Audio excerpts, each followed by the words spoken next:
ഈ ഒരു ലാപ്പിൻ്റെ ഇവിടെ സ്ട്രിപ്പ് ഉണ്ടാവും. ആ സ്ട്രിപ്പ് ഇവിടുത്തെ മിസ്സായി പോയിട്ടുണ്ട്. അപ്പോൾ ഇത് ലോക്ക് ഇങ്ങനെ ഇത് ഇടുമ്പോൾ ഉള്ളിൽ നിന്ന് കുടുങ്ങാൻ വേണ്ടിയുള്ളതാണ്.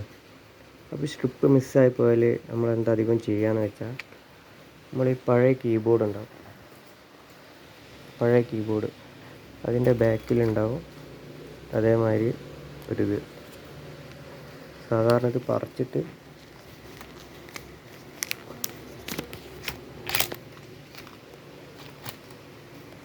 ഇത് പറിച്ചിട്ട് നമ്മൾ അതിനനുസരിച്ച് അളവ് നോക്കിയിട്ട് ഇതിന് പകരം വെച്ച് കൊടുക്കുക ചെയ്യുക.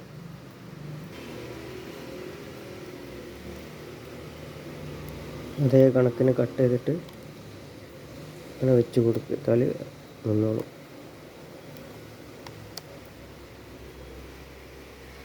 അപ്പോൾ വീഡിയോ ഇഷ്ടപ്പെട്ടാൽ സബ്സ്ക്രൈബ് ചെയ്യുക, ലൈക്ക് ചെയ്യുക.